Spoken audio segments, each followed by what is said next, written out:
Satnam. Então, avançando, né, no nosso estudo, na última conversa, no vídeo anterior, fizemos uma introdução, né, a esse mapa da consciência, né, esse mapa tântrico, yogi, né, da consciência, que traz essa perspectiva de 11 áreas. Né, 11 áreas da consciência. Sobre isso é sempre bom lembrar que esse é um mapa. Um mapa é um modo de olhar para um território e identificar, digamos assim, etapas ou diferenças, e daí criar uma espécie de classificação, de distinção, que tem muito de subjetividade, tem muito de perspectiva, de modo de olhar. Né? Nesse sentido, é bom a gente saber que na tradição yogi existem muitos mapas. Né? Existe um mapa que a gente pode identificar 3 áreas da consciência, 3 campos de energia, 3 áreas que constituem o humano onde a vida aparece. Né? Aparece como afeto, cognição, vontade, tudo mais. Existe outro mapa que identifica 5 áreas, outro que identifica 7 áreas. E no nosso caso aqui utilizamos um mapa que identifica 11 áreas. É bom compreender que não há uma espécie, digamos, de disputa de legitimidade, de veracidade entre os vários mapas, né? O que fala que tem 3, que tem 5, que tem 7, que tem 11, não existe aí um que seja melhor do que o outro por uma razão dessas, uma razão de mais detalhamento, menos detalhamento, mais genérico. Não é esse o critério de legitimidade de um mapa. Né? O critério de legitimidade de um mapa, então a gente poderia dizer, não é epistemológico, né? Não é assim, qual é a teoria desse conhecimento, de onde vem isso que você está dizendo, como que você entende o modo como veio a saber disso, né, que está sendo formulado. Né? O critério é pragmático. O critério pragmático indica o seguinte: um mapa ele é legítimo na medida em que ele contém nele próprio, como parte dele próprio, recursos de intervenção sobre essas áreas que são mapeadas. E que com esses recursos de intervenção se consiga criar modificações na qualidade de funcionamento dessas várias áreas. E com a mudança de qualidade de funcionamento dessas várias áreas, ocorra mudança de qualidade também nas funções psicológicas, ou seja, na qualidade da vida que aparece em cada área, afetiva, cognitiva, volitiva. Né? Ou seja, então, o que nós estamos dizendo é o quê? Que o que é que você faz com isso que é mapeado e o que decorre disso que você faz, e fazer aí significa intervenção objetiva, prática, né? Que mude as condições de cada área. É aí que se encontra, né, a avaliação, né, da legitimidade de um mapa. Ou seja, ele contém recursos que, ao serem utilizados, criam mudanças de qualidade e aproximam o ser humano de uma vivência que é, no fundo, aquilo que ele está buscando desde o início, é aquilo que, na verdade, levou ele a tentar compreender ele próprio, entender como é que ele funciona, e que acabou, através desse desvendar, né, da estrutura, do mecanismo, né, energético humano, do mecanismo da consciência humana, através desse estudo, dessa investigação, foi dali que surgiu o mapa. Qual era a motivação dessa investigação toda, dessa pesquisa? Qual era a pergunta, né, que estava norteando inicialmente essa pesquisa? A questão básica que era colocada é o anseio natural humano de vivenciar, de ser pleno, de vivenciar um nível de clareza, de paz, de harmonia, de sabedoria, que isso é, como diria lá Aristóteles, uma inclinação natural. Né? O humano tem uma inclinação natural pela plenitude. Né? Isso é uma visão de Aristóteles. Então, essa inclinação natural pela plenitude ela é que faz com que o ser humano, então, busque encontrar, né, caminhos, modos de melhor compreender a si mesmo, modificar a si mesmo em suas formas de manifestação e com isso vivenciar essa plenitude. Então a legitimidade do mapa está diretamente relacionada com o quanto, através de recursos, objetivos práticos, consegue intervir sobre o que é mapeado e aproximar o humano dessa vivência. Então não importa se o mapa é de 3, de 5, de 7, de 11, de quanto for, importa o seguinte, ele contém recursos objetivos para intervir, criar modificações na estrutura, ou na conjuntura, ou seja, no modo como cada área está. Se for, aí está a legitimidade. Então a legitimidade, ela tem um critério pragmático e ela tem e ela é medida na proporção em que o humano experiencia ou se aproxima de uma vivência completa do seu próprio ser, da infinitude do seu próprio ser. Então, com isso a gente resolve essa questão que poderia surgir, né? Que existem muitos mapas, muitos que é 5, outro é 3, não importa. No nosso caso são 11 áreas, já conversamos a respeito delas, a importância, gente, dessas 11 áreas, da modificação da condição da estrutura, para que haja mudança de qualidade das funções. Já falamos sobre isso, isso é crucial, é muito importante. Isso está intimamente relacionado com o que acabamos de falar sobre a legitimidade desse saber, né? Essa legitimidade vem por um critério pragmático.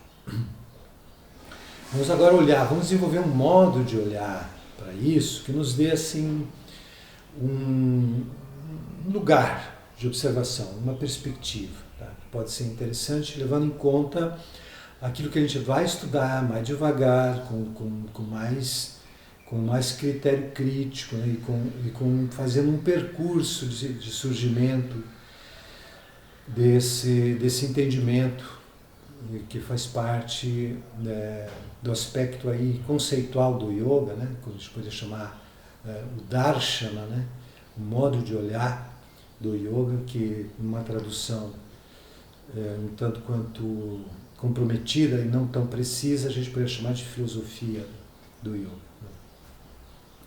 Que é o seguinte, então a gente vai acabar utilizando uma perspectiva que tem a ver com essa, entre aspas, filosofia, com esse olhar, né? Especialmente no que diz respeito à questão das dimensões que constituem o humano, né? E aí trazendo aquilo que nós já falamos, aqui está implícito no próprio conceito de yoga, que é aquela perspectiva de que o humano é, em sua origem, né, na sua identidade última, né, um ser atemporal, imortal, né, que nunca nasce e nunca morre, portanto, um ser que é intrinsecamente luminoso, infinito, pleno, divino e tudo mais. Isso na tradição yoga é chamado de Paramatma. No Bhagavad Gita, nas Upanishads, em todos os textos de yoga, isso é um ponto fundamental de referência. E é claro que isso, no primeiro momento, fica sendo uma possibilidade, uma hipótese de trabalho, né? Isso só se torna realidade quando é vivenciado. Por isso as práticas do yoga, para possibilitar essa vivência. Mas para a gente entender, então, as 11 áreas da consciência, é interessante a gente trazer essa perspectiva de que existe uma instância, né, da existência, que inclui a fonte da existência, né, que alguns poderiam chamar a inexistência, a não forma, o imanifesto. Né? Isso é essa instância simultaneamente presente com a existência, com o manifesto. Então, a coabitação, a coexistência, né, do imanifesto e do manifesto, trazendo para uma linguagem mais comum o divino e o humano, o sagrado e o que está manifestado na forma, né? Tudo constituindo um todo da vida, né? Então, vendo por esse ângulo, a gente poderia aqui, mesmo que seja para alguns de vocês como um exercício de pensar, conceber, né, uma instância atemporal, luminosa, vamos imaginar isso como luz, como a presença divina, o Ekankar Satnam, de onde tudo vem, que é a identidade de tudo, né? Vamos entender isso. Aí nesse caso trazendo uma comparação com o Sol. Por exemplo, esse ambiente aqui, o ambiente da sua casa, qualquer ambiente, ele tem entradas, janelas, portas por onde entra a luz do Sol. Se tivesse todas as portas fechadas, ou se não houvessem portas nem janelas, estaria tudo escuro. Mas tem portas, tem janelas por onde entra a luminosidade do Sol. E fazem com que algo dessa luminosidade do Sol penetre no ambiente interno da casa, entrando pelas janelas, e dependendo da condição dessas janelas, a luminosidade, a coloração das janelas vai trazer uma qualidade dessa luz solar para dentro do ambiente. Vamos entender então que o humano, como um campo vibracional que pode ser visto em 11 áreas, um grande campo vibracional, onde a fonte desse próprio campo, a fonte divina, para Brahman, aparece. Então, nessa perspectiva, o humano é um campo de manifestação onde o divino aparece. Aparece na forma humana. Ele pode aparecer completamente consciente de si próprio na forma humana e normalmente, no primeiro momento, não é isso. No primeiro momento, a própria dinâmica da forma gera uma noção de identidade pelo seu mecanismo sensorial, de absorção de impressões, de elaboração de imagens, de ideias, de atitudes, de comportamentos. Gera uma dinâmica histórica, temporal, que acaba ocupando um lugar de identidade. É isso que a gente chama de falso eu, no Bhagavad Gita, Ahankara, ou um eu histórico-temporal, como a gente costuma chamar aqui. Popularmente usa-se a palavra ego, coisa que nós preferimos não usar essa palavra por todo tipo de comprometimento que ela já tem no ambiente em que ela foi inicialmente utilizada, no ambiente da psicologia moderna, né? Ou da psicanálise, enfim. Para não criar uma confusão de linguagem, a gente prefere usar os termos Ahankara, que é o modo como se fala em sânscrito, ou um eu histórico-temporal, ou um eu ilusório. Né? Então, a gente vai entrar devagar nisso. Nesse conceito de identidade histórica-temporal e a possibilidade de uma identidade atemporal, divina, que caracterizará o estado de yoga, o estado de ser um. Então, a imagem, né, que estou querendo criar assim, para a gente ter uma perspectiva, daí a gente pode extrair outros conceitos, é o seguinte: um sol como um campo de luz divina, consciência absoluta, né, consciência luminosa, aparecendo no humano através das 11 áreas que seriam as portas, as janelas por onde entra essa luz. E aí o que é importante entender é que a qualidade das várias áreas da consciência, que a gente chama, na terminologia mais básica, chama de corpos, essas várias áreas da consciência, né, por onde entra essa luminosidade divina no humano, elas estarão em diferentes graus de transparência, né, de condições de deixar fluir, aparecer através delas a luminosidade, as qualidades divinas da consciência. Então, as 11 áreas da consciência são entradas, são janelas da alma, são janelas onde a alma, como presença divina, manifesta na forma humana, em forma de afeto, cognição, vontade, a dinâmica psicológica humana, na verdade, a expressão divina com os seus inúmeros graus de transparência, de condições de permitir, né, as condições de permitir a manifestação mais originária, mais luminosa dessa presença divina na dinâmica, na vida humana. Então, as 11 áreas da consciência constituem o humano. O humano é consciência, é vida humana. Vida humana é consciência. Consciência são campos vibracionais onde a vida aparece. A vida aparece, disse antes já, afetividade, cognição, diferentes níveis de afetividade, diferentes níveis de cognição, diferentes instâncias da vontade, né? Vontade criadora, vontade reativa, diferentes dimensões que a gente vai estudar devagar, num certo momento. Então nós estamos entendendo o seguinte, são 11 áreas. A possibilidade mais alta do humano é que ser um campo de manifestação divina. O humano é a possibilidade do divino pisar na terra, dentro da sua própria criação, ciente de ser ele próprio, de ser o que ele é, ser divino. Então, por outro lado, a gente já teve essa ideia, essa imagem, a possibilidade mais alta do humano é reconhecer-se divino. Então existe esse acordo, né? Essa convergência de propósitos. Né?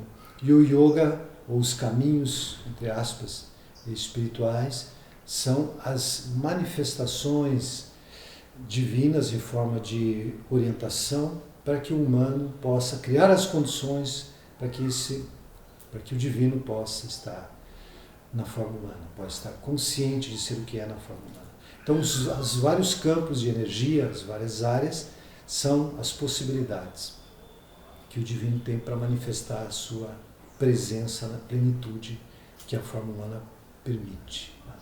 Dentro dessa visão, então, vamos entender que cada área, vamos continuar usando essa imagem como uma janela.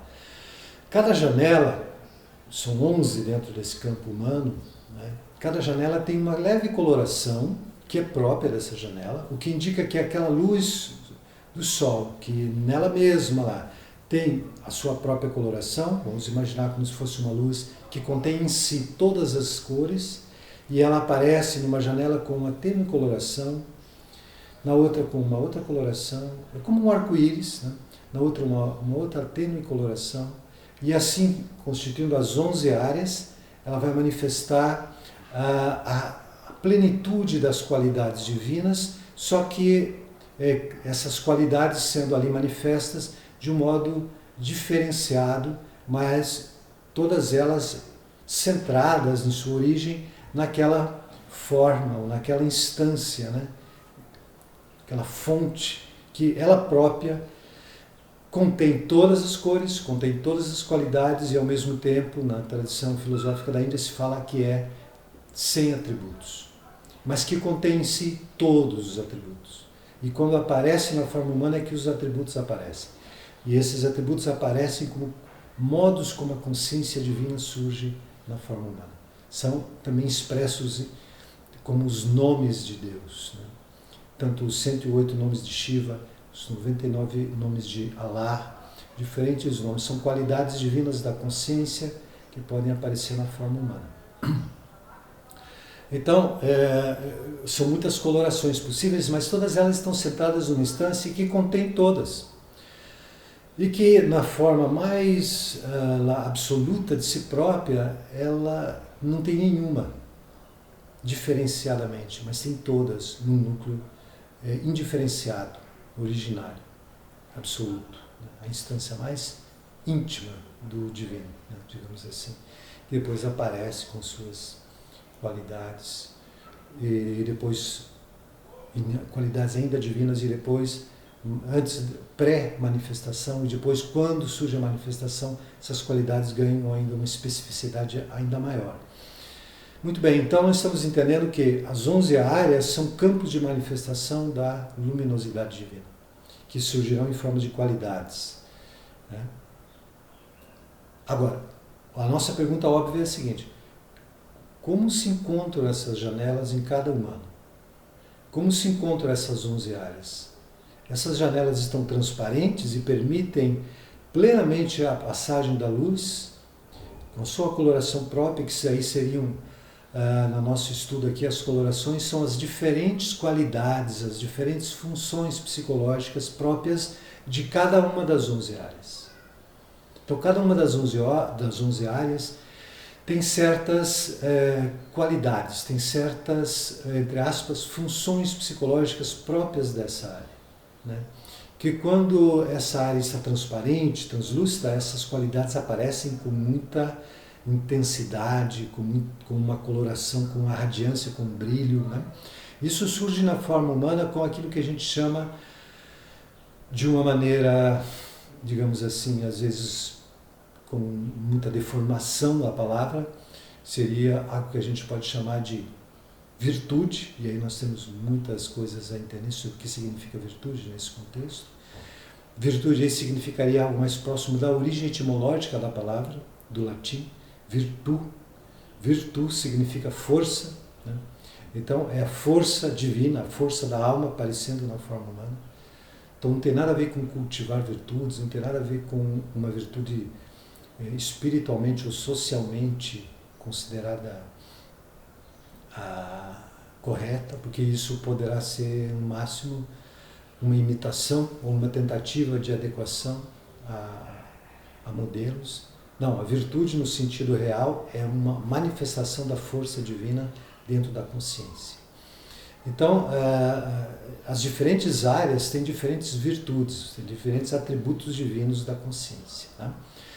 O que a nossa pergunta é, como estão essas áreas? Estão transparentes, estão desenvolvidas, manifestam plenamente o que cada área pode manifestar? Nós vamos entender que na forma humana não é assim. O humano é um ser que, num primeiro momento, traz muitas dessas áreas subdesenvolvidas, opacas, colocando obstruções à passagem dessa luminosidade divina.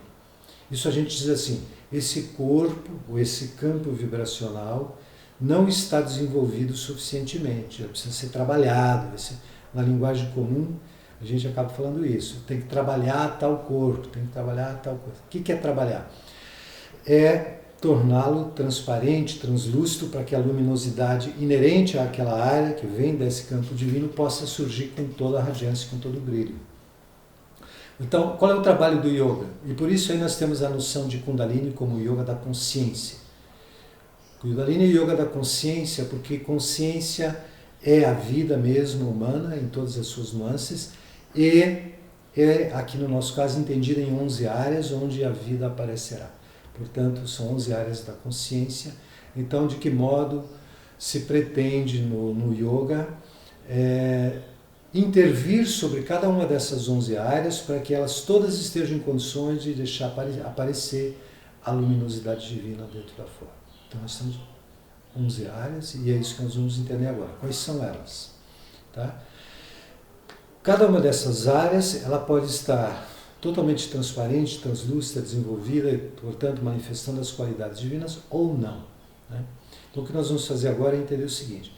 Cada uma das áreas, quais são as principais qualidades divinas que aparecem em cada uma dessas áreas quando elas estão transparentes, entre aspas, desenvolvidas, e quais são as disfunções mais comuns de cada uma dessas áreas. Tá bom? Então, isso é uma espécie de estudo da consciência, que eu vou fazer uma abordagem aqui agora no vídeo. Vocês têm material na apostila, e tem muito material ainda que eu posso mandar adicional, mas a apostila já traz os principais pontos de estudo, de reflexão, e vamos entender juntos aqui, refletindo juntos, porque isso pode trazer dúvidas. Você já sabe que você deve anotar as dúvidas, e no encontro de perguntas e respostas a gente vai lidar com as questões que cada um trouxer, tá bom? Então, o nosso contexto é esse. 11 áreas onde a luz divina aparece. Essa área não está bem, as qualidades não aparecerão plenamente, aparecerão de uma maneira defasada. Então, as qualidades psicológicas defasadas, como a gente já viu no outro vídeo, são consequência da condição dessas estruturas quando elas estão defasadas. Já vimos o que significa defasado, significa a questão do nível de vitalidade, da frequência vibracional, dos processos reativos condicionados, e como é importante trabalhar tudo isso.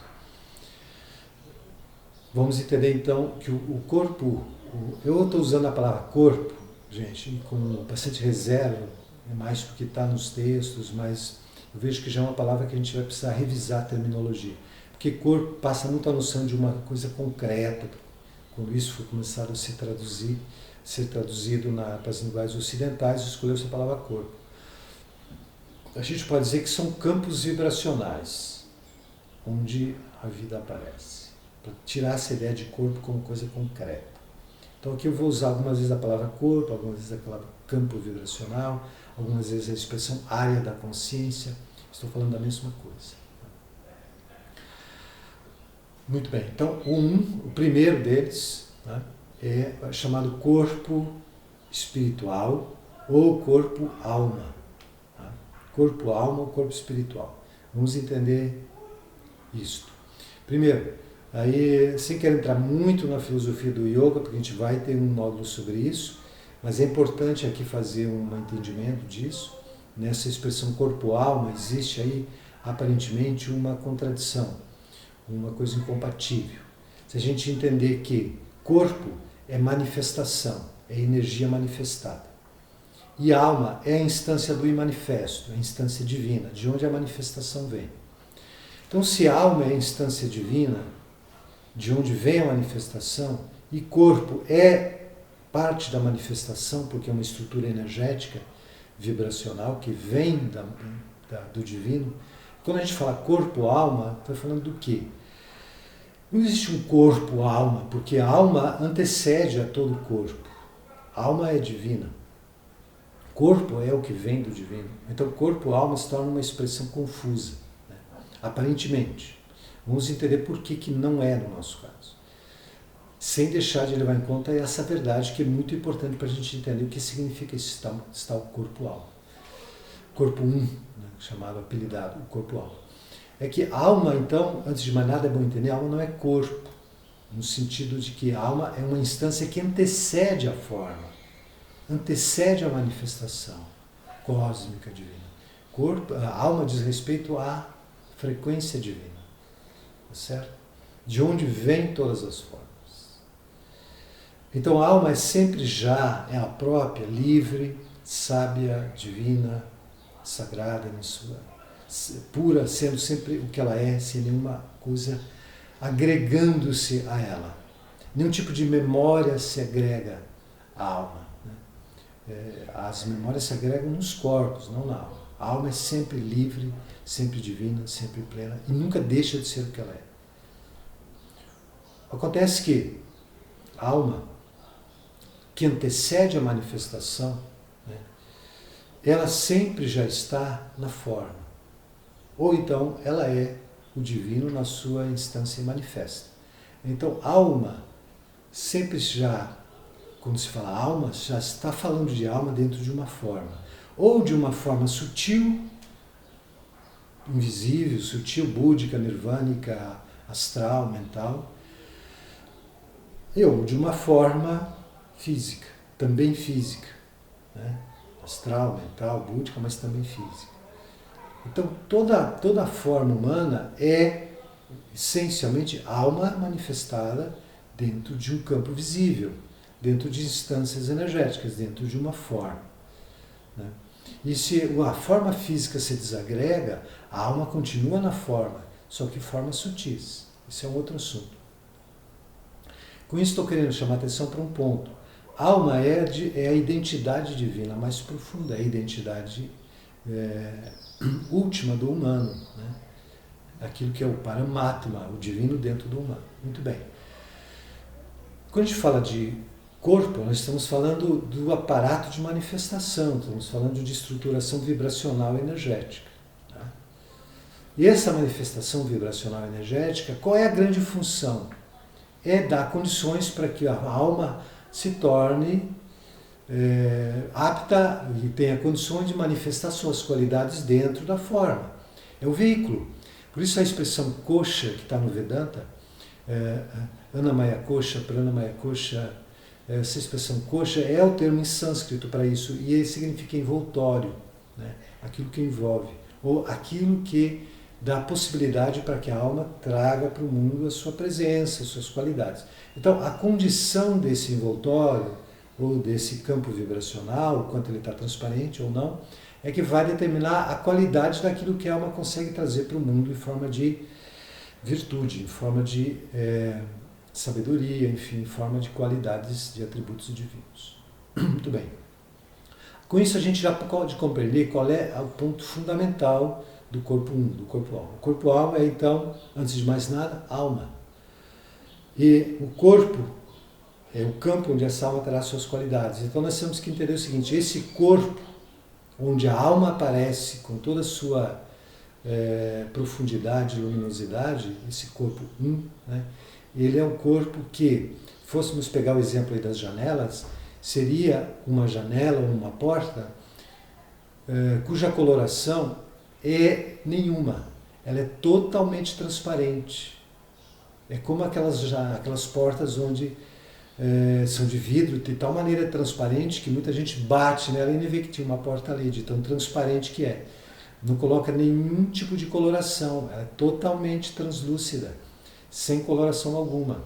Então, o que significa isso? Significa que as qualidades do corpo-alma, do corpo 1, são as qualidades mais íntimas, mais autênticas, mais propriamente nucleares lá do divino. Né? Que é o quê?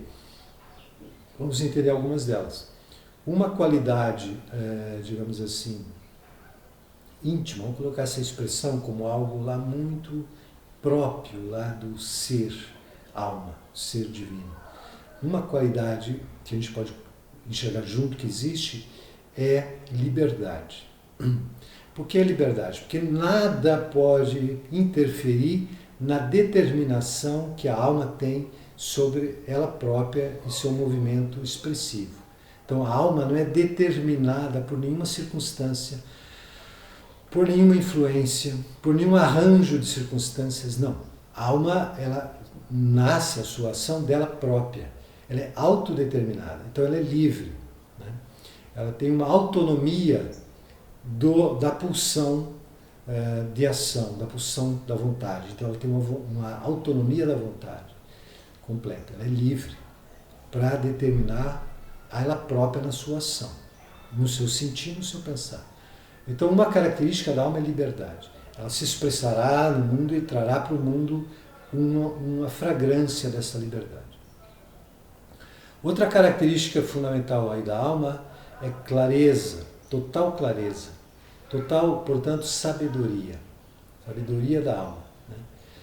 Luminosidade total na percepção. O que significa isso? Que a alma, quando ela percebe os fenômenos, a alma, quando está dentro de uma forma e ela percebe os fenômenos das outras formas em ação, da natureza, enfim, das relações, a alma, quando observa os fenômenos, ela percebe em cada fenômeno a peculiaridade de cada fenômeno, o modo como se estrutura cada corpo, cada fenômeno.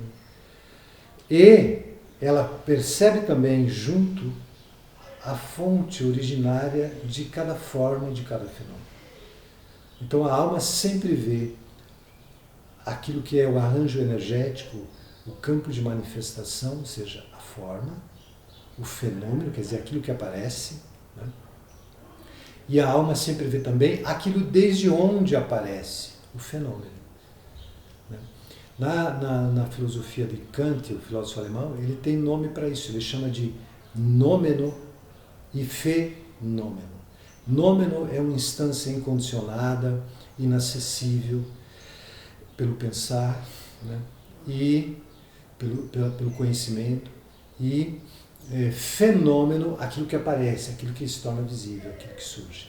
Então aí a alma se assemelharia, se a gente fosse fazer uma analogia com a terminologia kantiana, a alma é um nômeno, ou seja, a alma é... Só que no Kant não tem tanto essa caracterização como fonte de manifestação, mas sim como instância inacessível. Mas ok, na visão do yoga, essa instância que é inacessível pela mente, por exemplo, essa instância que é a alma, que transcende a forma, porque a forma emerge dela, ela está sempre presente na base de cada fenômeno.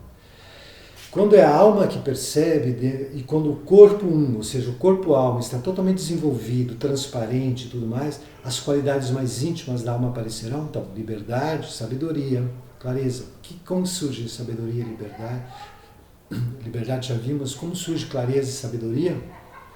Quando a alma, observando o fenômeno, vê a peculiaridade do fenômeno e vê a instância de onde o fenômeno emerge.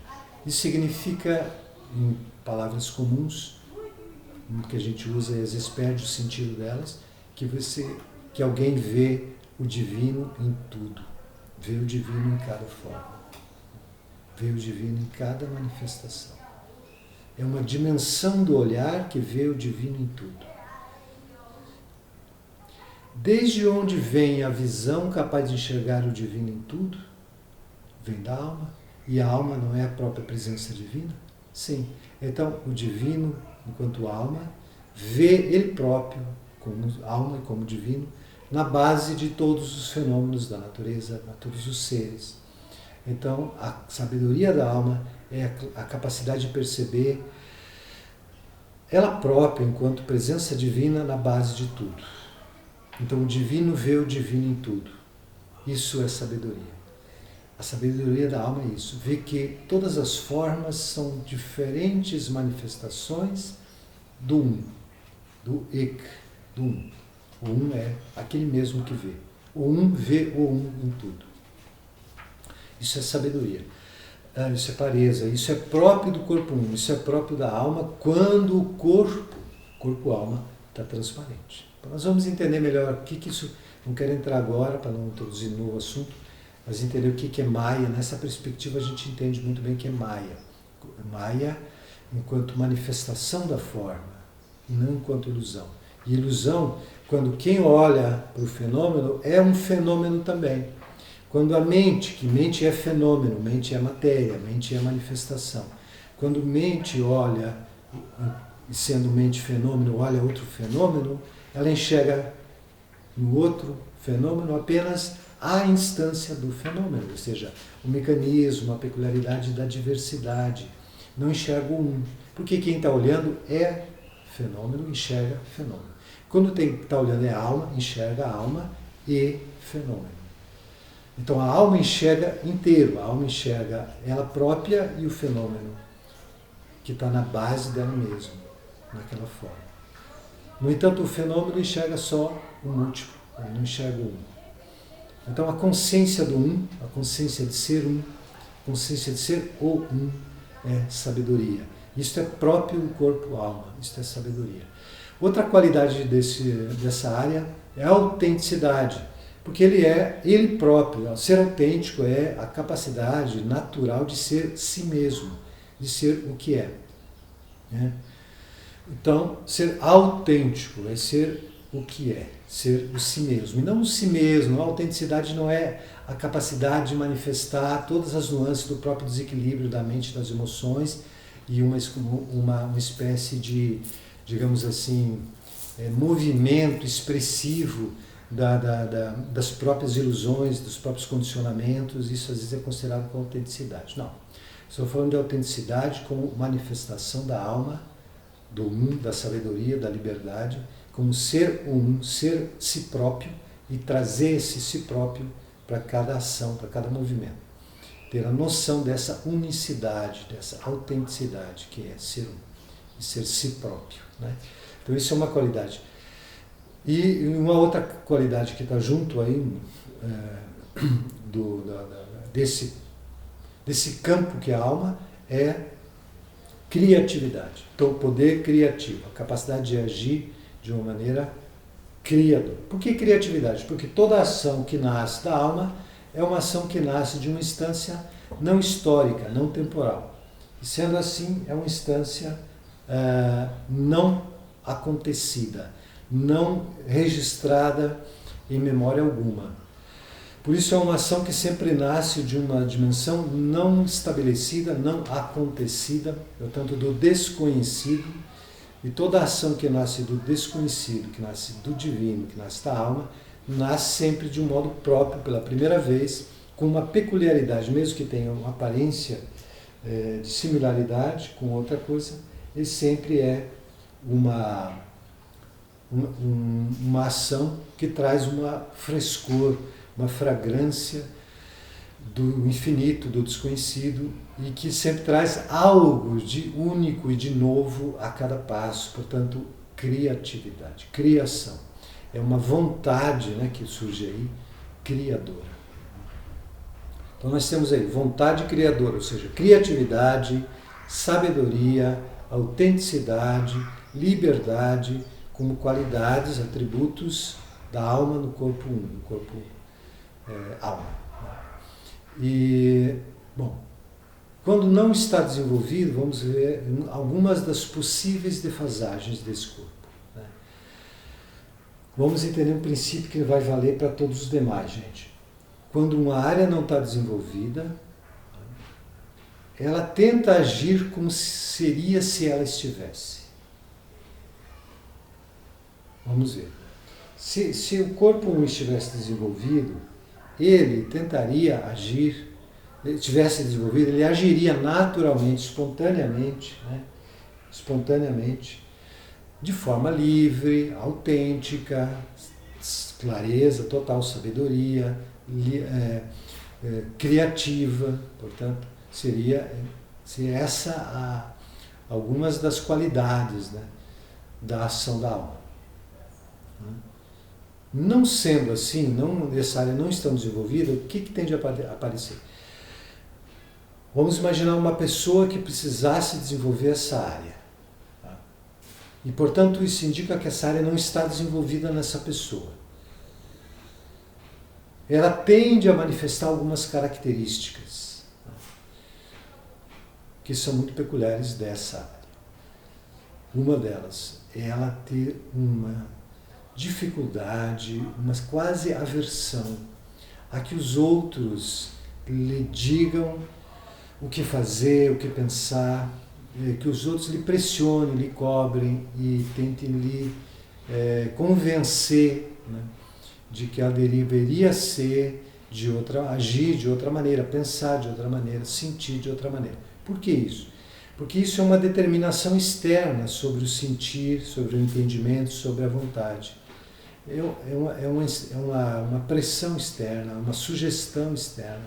Isso é o inverso do que aquele ser sabe que ele pode vivenciar, que é autenticidade e liberdade. Então, uma pessoa cuja principal qualidade inerente, ainda não manifestada, mas ali para manifestar, seja liberdade, autenticidade, sabedoria, ficará, e vamos pegar primeiro a liberdade, ficará muito incomodado quando tentam lhe convencer, lhe pressionar, lhe coagir a agir de determinada forma, a pensar de determinada forma. Porque isso é o contrário do que ele anseia, porque ele anseia o que ele pode. Isso é outro princípio. Sempre você anseia pelo que pode. Se você anseia profundamente por algo, é porque isso está no seu campo de possibilidade. E você está quase que assim sentindo falta daquilo que você é. E não está ainda em condições de manifestar. Não que você não esteja, mas a forma, o aparato expressivo, que são os corpos, não estão dando as condições plenas para a alma trazer essas qualidades, né? Então, liberdade é uma delas. Então, uma pessoa assim, ela se incomoda muito quando alguém tenta lhe pressionar, lhe dizer as coisas e lhe cobrar. Realmente, qualquer pessoa, mas uma pessoa que tem um para desenvolver, ela se incomoda de um modo muito, assim, evidente, muito forte, né? Eu posso confirmar isso porque já convivi com pessoas assim e, de fato, existe um traço ali de libertário, né? De busca de ver o mundo, de sentir o mundo a partir de si mesmo, mas não está em condições, por isso se incomoda. Quando um ser que tem um corpo 1 em alguma área importante não está desenvolvido, vai se incomodar muito quando é pressionado, quando é cobrado. Quando já está desenvolvido, ele não se incomoda, não se impressiona, porque ele escuta, mas ele age segundo ele próprio. Ele escuta, considera, investiga até, mas aquilo não lhe incomoda porque ele em nenhum momento se sente obrigado e ele em nenhum momento se sente pressionado, porque ele já está instalado numa dimensão de liberdade. Ele não precisa provar para ele mesmo que ele é livre, ele não precisa provar para ninguém que ele é livre. Ele apenas vivencia a condição de ser livre, né? E não se incomoda com as pressões. Mas quando essa área ainda não está desenvolvida, ela está em busca dessa liberdade. Então, toda vez que ela é pressionada, ela reage para tentar manter espaço. Ela fala, eu preciso de espaço, eu preciso respirar, eu preciso não ter ninguém me pressionando, eu preciso, né? Essa é a necessidade existencial de uma pessoa assim. Então, se alguém convive com alguém assim, deve compreender essa necessidade, deixar esse espaço para essa pessoa e dialogar de um outro modo, sem pressão, sem cobrança. Outro ponto aí, em relação à sabedoria. Uma pessoa que tem essa possibilidade de desenvolver o corpo 1, ela tem uma exigência clareza, ela tem uma exigência de compreender muito nitidamente todos os detalhes das coisas, de ter, digamos assim, uma sabedoria já natural. Ela não tem isso naturalmente agora, porque ela não está com a sabedoria da intuição, que é a inteligência da alma ativada. Ela não está se movendo na intuição. Ela não está se movendo, portanto, repetindo, na inteligência da alma, no olhar direto que vê o que é, sem pensar e compreende num clarão, num insight. Ela, não estando com essa condição, ela ao mesmo tempo se exige ter clareza para poder se sentir segura, para poder sentir que ela pode se relacionar bem com as situações. Se ela não está assim, ela vai tentar usar o que ela tem disponível para ter essa clareza. Se a intuição da alma não tá ativada, ela vai usar a racionalidade, a capacidade analítica. O que decorre daí? Uma tendência para uma pessoa que precisa desenvolver o corpo 1, uma tendência tremenda de analisar ao extremo, racionalmente, em todos os detalhes, todas as coisas. Para poder dizer, entendi isso. E se sentir bem, se sentir segura, sentir que aquilo está ali diante dela, ela tem clareza, ela sente a vontade para responder, para interagir. Mas quando ela não tem essa intuição da alma acionada, né, ligada, ela então pensa muito. E, gente, a análise sempre é incompleta, por natureza. Porque a análise sempre é análise do que já aconteceu. Você analisa o que já aconteceu. Analisar é usar os dados para elucidar as coisas. Ou até mesmo a lembrança dos fenômenos para então analisar. Então a análise sempre chega um pouco depois, porque cada momento acontece pela primeira vez, constantemente pela primeira vez. Né? Nunca se repete. Então quando você sempre está olhando para o que já passou, sempre você está olhando para algo que há um segundo atrás estava ali, mas já não está mais. Então sempre o que fica é a sensação de que, por mais que você tenha analisado muito bem, por mais que você tenha uma grande habilidade analítica e racional, lucidez, ainda assim fica sempre a impressão de que alguma coisa escapou, alguma coisa não foi vista, alguma coisa se perdeu. Uma sensação de incompletude do entendimento que leva novamente para analisar. E daí você vai analisar aquilo que acabou de passar. E novamente você vai ter a sensação que aquilo acabou de passar e outra coisa estava ali. Então é como um cachorro perseguindo a própria cauda e sempre chega um pouquinho depois. Então a análise sempre já perdeu alguma coisa. E a intuição da alma é um olhar num clarão, enxerga o todo, a fonte e o fenômeno, a origem e o originado, num olhar só. Por isso aí é a diferença. Gente, qual a defasagem, traço psicológico mais comum de personalidade de uma pessoa que precisa desenvolver esse corpo? Uma tendência de ter a capacidade analítica, a racionalidade, a cabeça acima do coração, do afeto. Então uma tendência a analisar, para então ter claro e daí sentir. Isso leva para uma tendência, algumas vezes, de ter uma certa frieza analítica, de ter um certo distanciamento afetivo para tentar analisar melhor, né? Porque você está usando uma das vias de acesso à realidade, que é a análise dos dados objetivamente perceptíveis, né? E, portanto, você está usando a cabeça, né? E o coração fica de lado. Outras vezes o coração entra em cena e aí não há parâmetro de racionalidade que resista a essa exuberância da emoção, da comoção ou do afeto, enfim. Mas aí fica faltando o cognitivo estar junto, né? O tripé, né? A base do triângulo, vamos dizer melhor, é que nós temos afetividade, coração, cabeça, cognição e então o vértice superior, a intuição.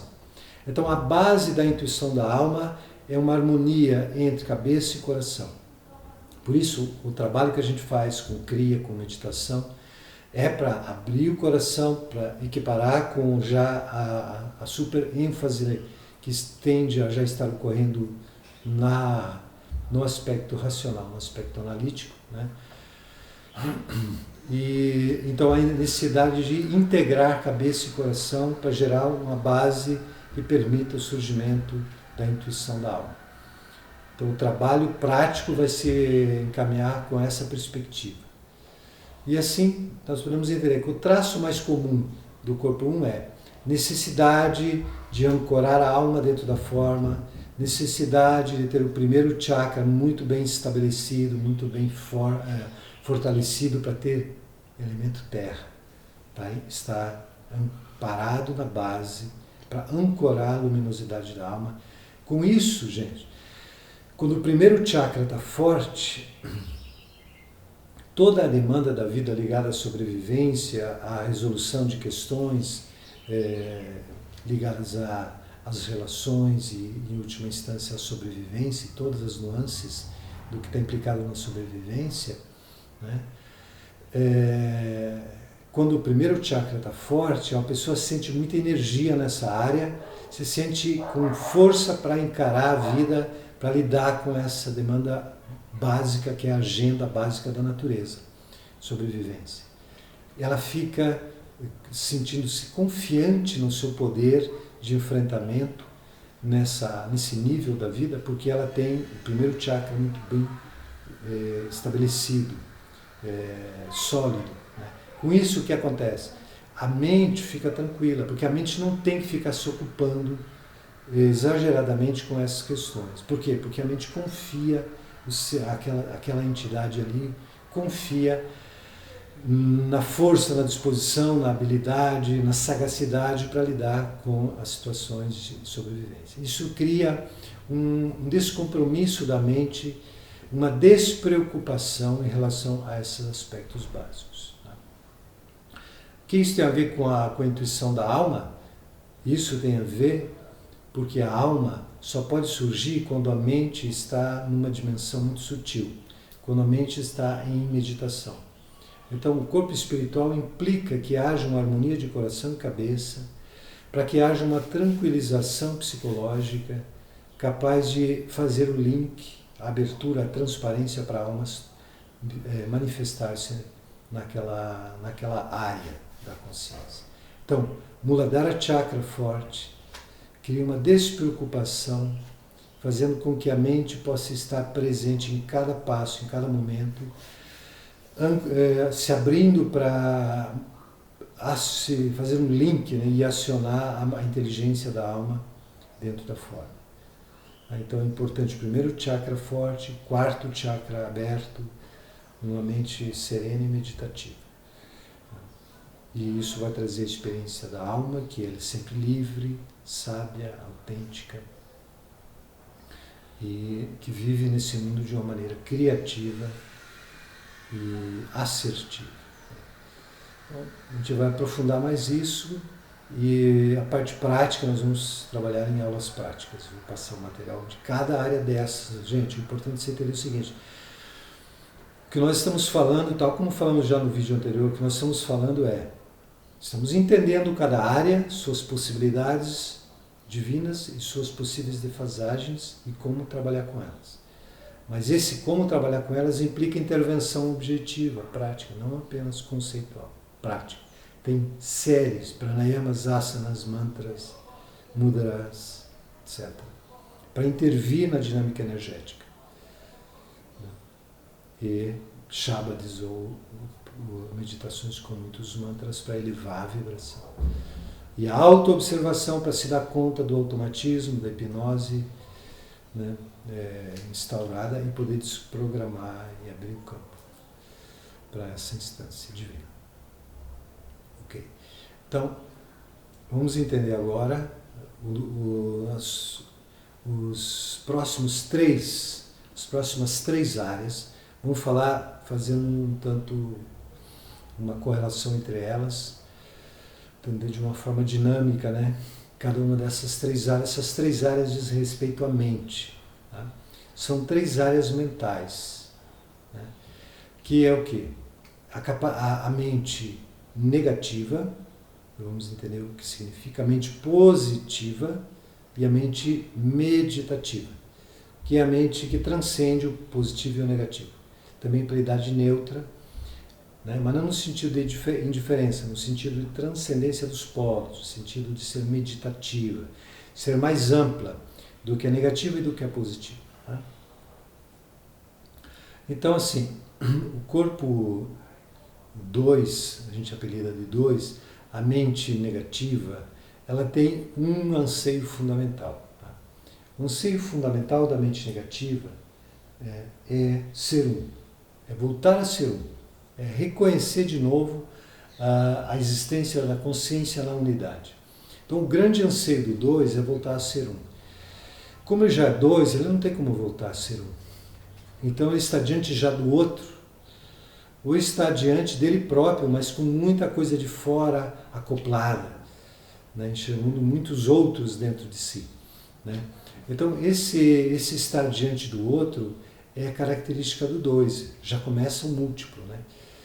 E esse estar diante do outro gera no 2 uma espécie de anseio de retorno àquele sossego, aquela plenitude, aquela unicidade do um. Mas já estando diante do outro, ele não tem como voltar a ser um. Né? Não tem como retroagir, não tem como escapar. Então, qual é a grande saída do 2? É ser um com o outro. Ser um com o outro significa reconhecer no outro ele próprio, reconhecer ele próprio como a base da manifestação do outro, se reconhecer a alma que está nele próprio e no outro, e com isso vivenciar a comunhão com o outro, o ser um com o outro, a comunhão com o outro.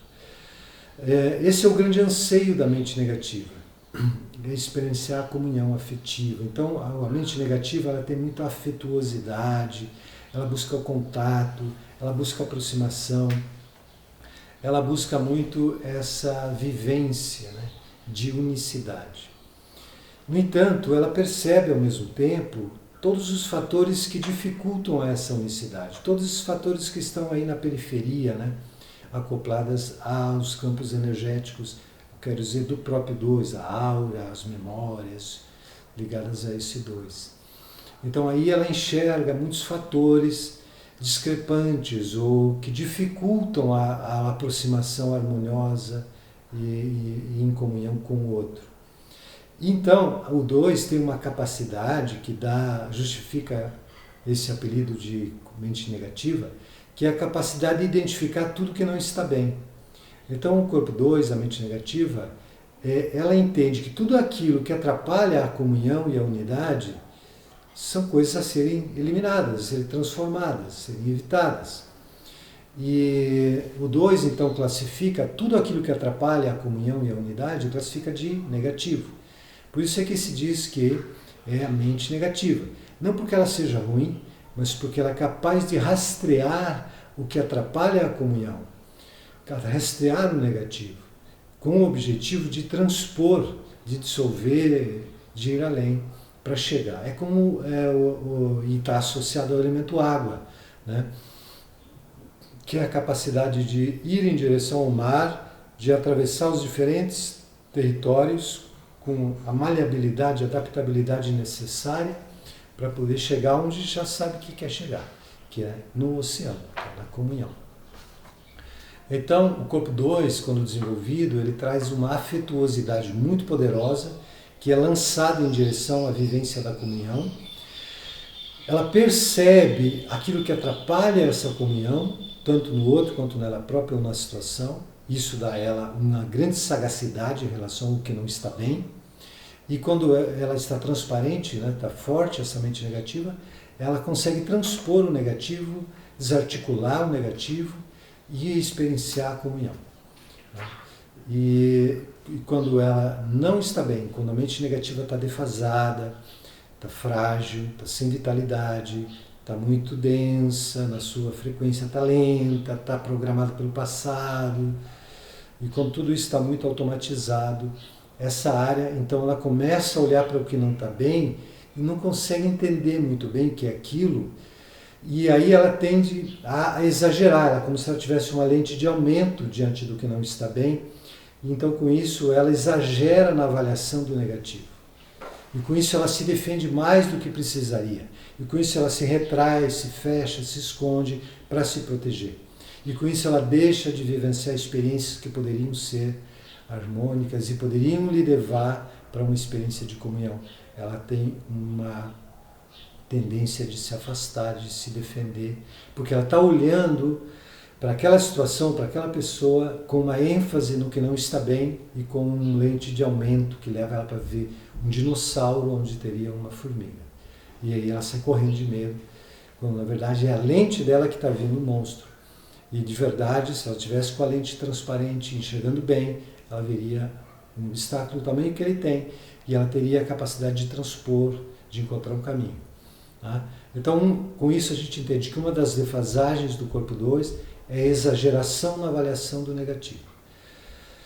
E outra defasagem é o inverso, é a negação do negativo. É dizer, não tem, está tudo bem, não tem nada errado, está tudo certo. Negar o negativo é tão incompleto e é tão assim pouco inteligente, né, do que exagerar.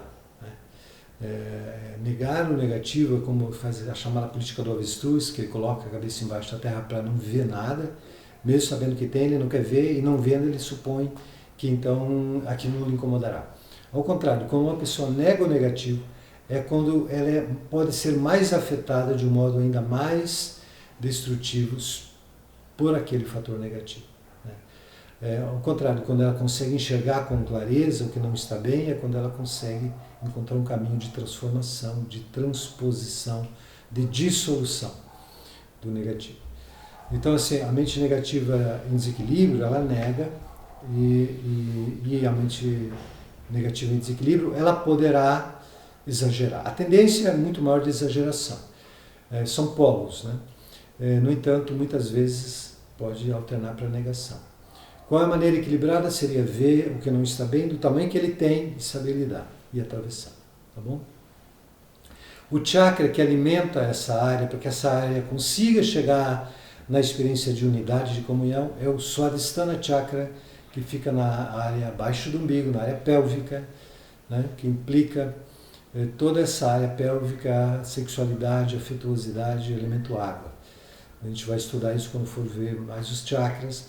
Então, os kriyas que trabalham a mente negativa, algumas vezes vão pelo caminho do chakra, porque trabalhando o segundo chakra, vai aumentar a vitalidade da mente negativa. Aumentar a vitalidade da mente negativa, gente, tornar a mente negativa mais forte não é torná-la mais negativa, no sentido negativo da expressão negativa. Né? Ao contrário, tornar a mente negativa mais forte é lhe dar a capacidade de transmutar o que não está bem para realizar o seu anseio de unidade, de paz, de afetuosidade.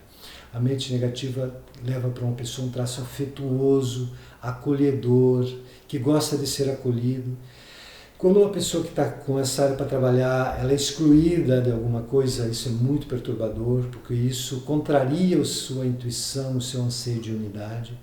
Então a pessoa às vezes fica com muito receio de se lançar nas relações, de se manifestar afetivamente, por receio de não ser aceita, não ser acolhida. Então a mente negativa saudável é uma mente negativa que tem uma autonomia afetiva. Ela tem um transbordamento afetivo tão grande que ela manifesta essa força afetiva em direção ao mundo, em direção ao outro, indo como uma seta em direção à unidade, à comunhão. E se o outro não é receptivo, se o outro se desvia, se o outro não está aberto, ela tem como referência de si própria, gente, isso é fundamental, ela tem como referência de si própria a sua própria força afetiva e não a resposta que o outro dá à sua força afetiva. Certo? Quando a referência sobre si vem da resposta que o outro dá ao seu afeto, você está na dependência, você está na defasagem, você está com essa área subdesenvolvida. Quando a referência de si mesmo vem pelo seu próprio transbordamento afetivo, pela força da sua própria carga afetiva, é ela que traz referências sobre quem é você, então você não tem dependência nenhuma afetiva. Você manifesta e se o outro não acolhe, você só continua o seu caminho. Você não perde noção de si. Quando você se joga no outro para tentar se apoiar, para tentar receber afeto, você cria dependência. Tá? Quando você não precisa receber do outro para ser você mesmo, é porque você está num transbordamento afetivo que lhe dá autonomia afetiva, liberdade afetiva. E isso é o que te permite uma experiência de comunhão com o outro, mesmo que o outro não consiga ter o mesmo nível de experiência com você. Isso é a condição do outro, não a sua.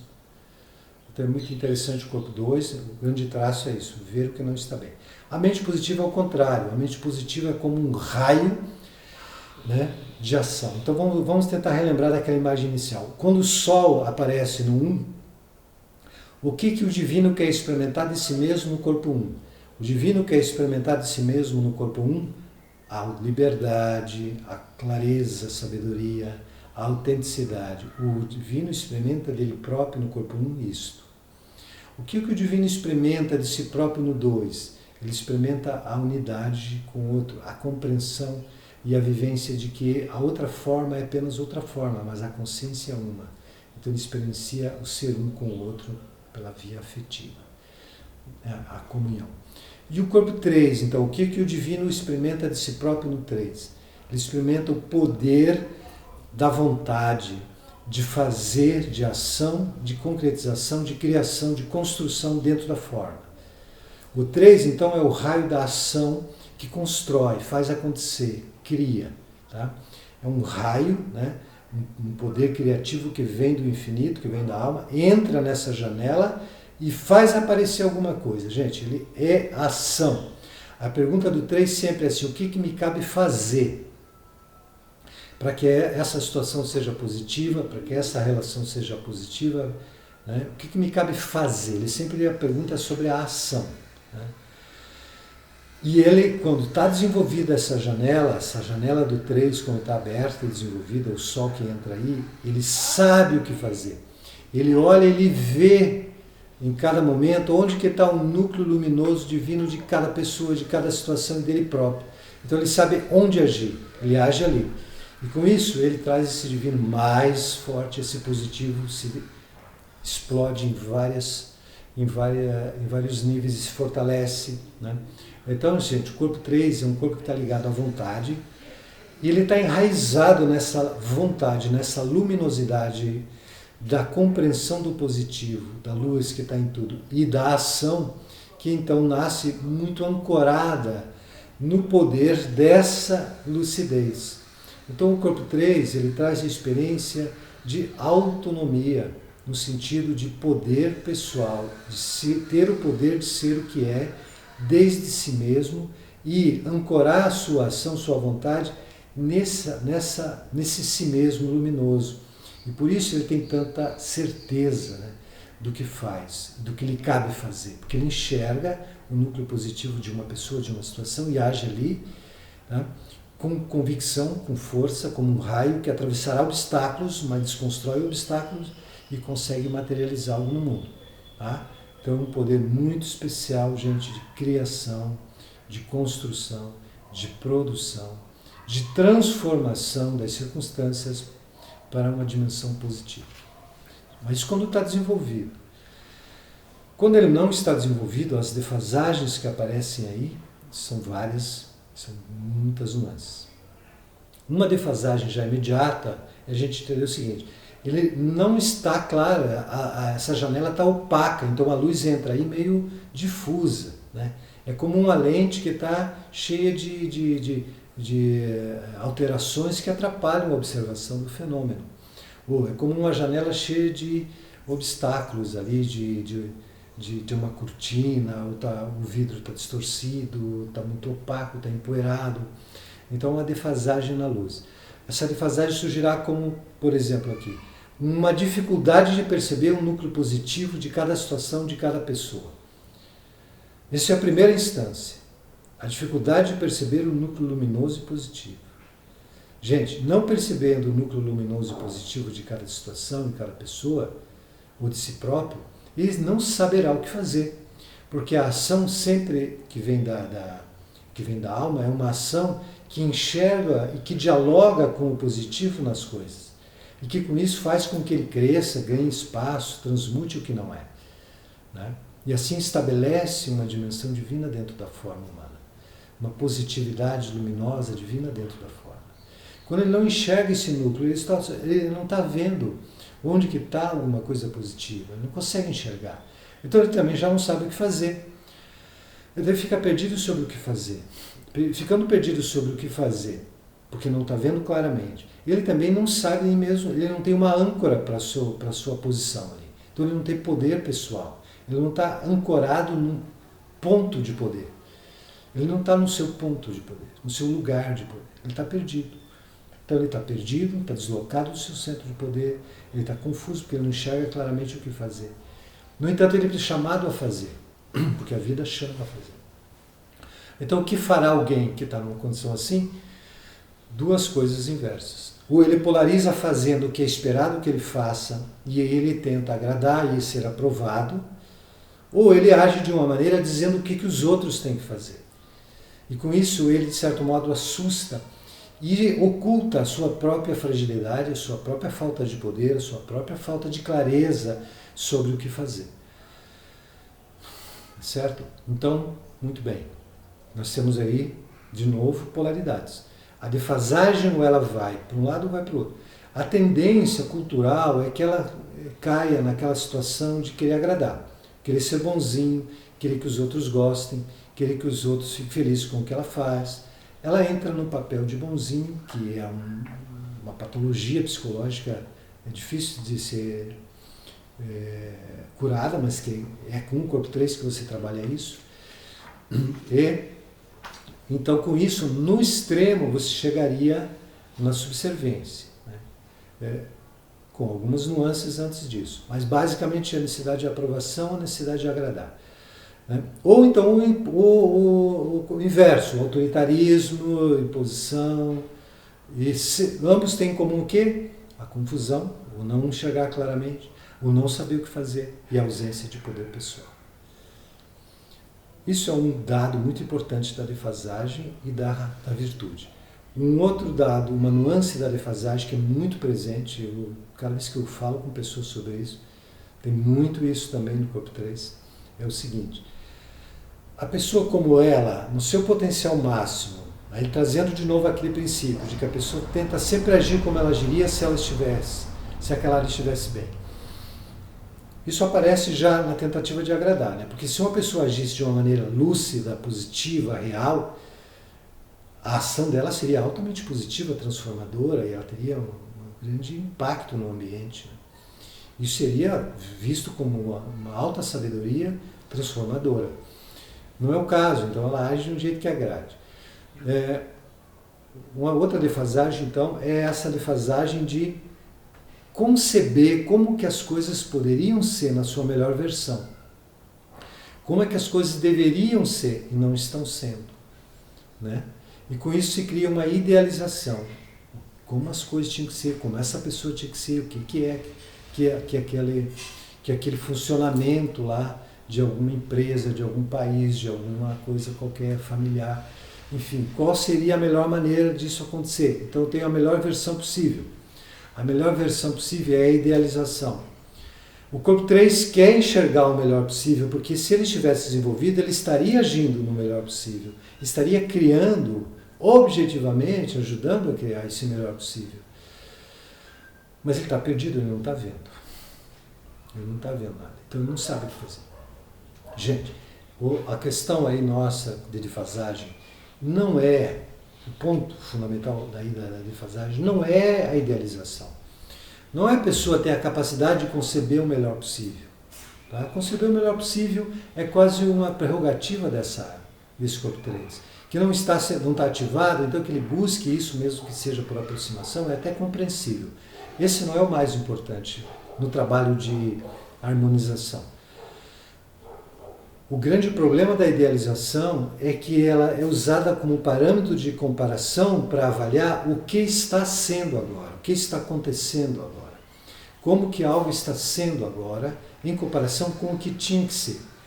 Então essa comparação do que deveria ser com o que está sendo gera um conflito, gera toda uma fantasia de gradualidade na construção daquilo, mas gera basicamente uma inoperância tremenda, uma dificuldade quase difícil de ser transposta dentro dessa condição. Dificuldade de construção do positivo. Por quê? Porque ele não consegue dialogar com a realidade. vigente, ele não consegue dialogar com o fenômeno tal como ele aparece. Porque ele sempre está enxergando o que está sendo com o filtro do que deveria ser. Então ele sempre vê o que falta e não o que já tem. Esse é o grande problema. Não reconhecer o que já tem de positivo e dialogar, enfatizar o que não está lá, o que não tem. Gente, se você não consegue ver o que já tem, aonde você vai atuar? Com que você vai dialogar? Dentro de um contexto, com uma pessoa, com você mesmo. Você vai dialogar com o que deveria estar lá e não está, segundo você? Você vai dialogar com o que não está lá. Então você não vai dialogar com nada, porque se não está lá, você não tem como dialogar com o que não está lá. Então você vai sempre estar lidando com o que não está, então você não tem acesso à realidade para poder transformar. Isso gera uma inoperância básica que a própria pessoa às vezes não percebe, porque a ocupação preferida dela é ver o que falta. E ela é capaz de descrever pormenorizadamente tudo o que falta. E você dizer, essa pessoa, se ela tivesse em condições de administrar, de ter poder, de comandar, ela transformaria tudo em algo fantástico, porque ela é capaz de dizer tudo o que falta. Vamos admitir que você colocasse uma pessoa assim no poder, né? Essa pessoa estaria perdida, ela não saberia o que fazer, porque a menos que ela mudasse a sua condição. Porque ela vai continuar vendo o que não está lá. Então ela não sabe o que fazer de novo. Porque ela está olhando para uma situação, vendo como é que tinha que ser, mas não vendo o que já tem de positivo. Então se ela não consegue ver o núcleo positivo, ela não tem diálogo com a realidade, ela não tem intervenção na realidade, ela não encontra nada para onde agir. Então ela fica perdida sobre o que fazer. Ela começa então a justificar por que ela não está fazendo. Ela não está fazendo porque as coisas não estão de um jeito que elas tinham que estar para ela poder fazer. De novo, ela volta para o mesmo circuito, para o mesmo padrão de ver o que falta. Isso tem muitos exemplos na política, tem muitos exemplos. Nós estamos praticamente vivendo isso hoje, né? com exemplos de políticos que comandam, tendo essa dificuldade de perceber o núcleo positivo, uma pessoa só fica dizendo o tempo inteiro por que ela não faz. E ela própria não tem mínima clareza para fazer nada, porque ela não consegue enxergar esse núcleo. Então o corpo 3 desenvolvido, ele traz clareza, sabe o que fazer e faz com autoconfiança, com poder. Quando não está, fica autoritário para esconder a própria ignorância e fragilidade, ou fica subserviente, tenta agradar os outros, ou alterna entre os dois. Alternar entre os dois é muito comum também. Tanto nas relações quanto na política. É muito comum. Então, o chakra que alimenta o corpo 3 é o Manipura Chakra, o chakra do plexo solar, todo o trabalho abdominal, todos os kriyas que trabalham essa área, meditações que trabalham essa área, vão revitalizar o corpo 3. Tem os mantras e tem a auto-observação para identificar os padrões. A gente vai falar sobre isso em outro momento. E nas perguntas e respostas também as dúvidas vocês podem trazer. E para terminar essa área das mentes, a mente neutra, a mente meditativa, ela transcende, gente. Então veja que a primeira, o corpo 2, ela vê o que não está bem. Veja bem. Ela vê o que está atrapalhando a unidade. A mente neutra, ela transcende as duas mentes polarizadas, positiva e negativa, né? Então lembre que a negativa, ela vê o que não está bem, né? Para transpor e chegar na comunhão, né? Na unidade. E a mente positiva, ela percebe o potencial positivo e constrói, amplia, cria, né? Faz aparecer algo. E está ancorada num poder, numa convicção, numa clareza de ação, né? O raio da ação. E a mente neutra, que não é nada neutra no sentido de ser indiferente, é uma mente panorâmica, é um olhar do topo da montanha. É a mente yogi, né? É a mente que caracteriza o estado de yoga, a meditação. Aquilo que nos textos clássicos, como Bhagavad Gita, as Upanishads, isso é descrito como a mente meditativa, como o yogi é, né? Então a mente neutra, ela tem um traço da mente positiva, um traço da mente negativa, só que numa oitava mais alta. Por exemplo, ela agrega o aspecto afetuoso da mente negativa, de buscar a comunhão. Ela vivencia a comunhão, a unidade. afetivamente. Só que a mente neutra, meditativa, ela vivencia a experiência de unidade afetiva, de amor incondicional, porque ela flui no coração. O chakra que alimenta a mente neutra é o chakra do coração.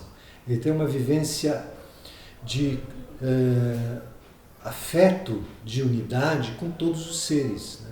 É aquele afeto incondicional que traz a noção de ser um com tudo, com o todo e com cada ser.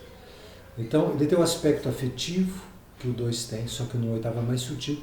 Ele tem um aspecto pragmático e lúcido e ativo, só que também no 8º é maior, que o 3 tem. A mente neutra, ela é capaz de olhar e num único olhar, com um relance, um clarão, ela compreende. Ela mata a charada, como se diz. Ela tem um insight. Então ela é a mente intuitiva, ela é a mente que flui na inteligência da alma. Então ela compreende instantaneamente. Então a cognição dela é direta e não passa por aquela coisa de analisar, comparar, depois concluir, né? Aquela elaboração toda racional do pensar. Ela tem o clarão na intuição. Depois ela pode elaborar, logicamente, para comunicar, mas o momento da produção daquele saber é um clarão, é a intuição, é o insight. Então a mente neutra tem essa cognição do núcleo harmonioso, luminoso, a ação, sabe o que fazer em relação àquilo, sabe como responder, isso tudo está junto com o afeto. Então amor e sabedoria estão sendo um só. Na mente meditativa, amor e sabedoria são um só, afeto e razão são um só. A cabeça e o coração estão juntos, mas é uma mente que transcende por outro lado. Então ela vê o que está bem, o que é luminoso, e ao mesmo tempo ela vê o que precisa ser desarticulado, precisa ser transformado, ela vê o que é negativo. Ela vê os dois ao mesmo tempo, num único olhar. E ela atua. E ela vai atuar, gente, não querendo, agora eu vou lidar com o que está bem, para depois eu vou lidar com o que não está. Então, no primeiro eu vou tirar isso que está atrapalhando, que não está bem, aí depois eu vou melhorar isso que está bem. Não. A mente neutra não age assim. A mente neutra ela age de um jeito integrado, que inclui o todo de uma situação. Ela não escolhe, ela inclui. Né? Ela é abrangente. Né? Então é uma ação abrangente, intuitiva e sábia, né? Ao mesmo tempo prática, pragmática, capaz de propiciar uma diferença, um impacto naquele contexto. Então é uma mente serena, que sabe conversar, ela sempre olha o que está bem, o que não está bem, numa pessoa, ela percebe os aspectos harmoniosos, desarmônicos daquela pessoa. Numa situação, ela percebe que as coisas estão em harmonia, estão bem, então eu posso interagir aqui, isso aqui não está bem, então vou trabalhar com isso aqui, então eu consigo agir de uma maneira que eu tanto desautorizo, desarticulo o que não está bem, quanto eu estimulo o que está. Então ela tem uma inteligência ampliada, muito especial, inteligência meditativa, que inclui os 2 hemisférios cerebrais, etc. E que se alimenta com o chakra do coração. Quando essa mente não está bem, então ela tende a oscilar. Lembrando então que quando uma área não está bem, ela tenta agir como se ela estivesse. Então uma mente neutra desenvolvida, ela é equânime, desprendida, desapegada, ao mesmo tempo lúcida, amorosa, né? Tudo isso ao mesmo tempo. Quando ela não está bem, quando uma pessoa tem essa área para desenvolver, e a gente vai entender como diagnosticar isso, quando uma pessoa tem essa área para desenvolver, ela gostaria de ser do jeito que ela seria se ela estivesse desenvolvida. Entende isso, gente? Ela sente falta de ser como ela pode ser.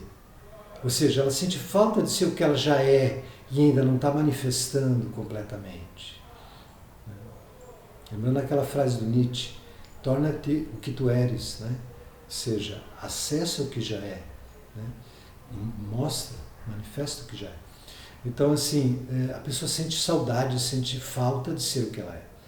Então, tem um anseio, e esse anseio pelo que já é, em cada um, que impulsiona em direção à autodescoberta, à desconstrução do que não é. Você já sabe que o que a gente chama de desenvolver é muito mais tirar o que envolve do que acrescentar alguma coisa. Né? Desenvolver é tirar tudo que envolve para que apareça o que já é. Nesse caso, em todos os casos, é disso que se trata no yoga. Então, nesse caso aqui, o anseio, por exemplo, de estar em harmonia, o anseio de ter equilíbrio, equanimidade, a falta de se sentir equânime e equilibrado. Que surge? Como que surge isso numa pessoa? Surge como um anseio. Ela pensa, eu gostaria de ser assim, equilibrado. Porque como é que ela está sendo que não é equilibrada? Gente, ela está oscilando. Um primeiro traço da defasagem do corpo 4 é a oscilação. Porque, vejam bem, ela olha, porque não está desenvolvido, claro. Ela olha pelo ângulo da mente negativa e ela vê que não está bem. Isso aqui não está bem, isso aqui está muito ruim, isso aqui tem que trabalhar, pô, isso daqui está negativo, está em desarmonia, isto, então tá. As coisas não estão bem. Porque ela está focando no negativo. Daqui a pouco ela diz assim, não, mas também não é assim, porque isso aqui está bem, isso aqui também, isso também, isso também. Então, pô, tá tudo bem. Por que você não estava pensando em outra coisa? Tá tudo bem. Por um instante ela vê, tá tudo bem. Ela está vendo o positivo.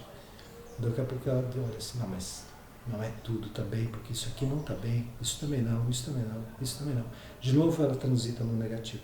Então essa oscilação na avaliação é muito comum. Essa alternância. Tá? Quando olha com a mente positiva, ela vê tudo que está bem e acha que está tudo bem na vida dela, tudo maravilhoso. Tá? Daqui a pouco, por que ela não fica só nisso? Porque ela tem o potencial da mente neutra, gente.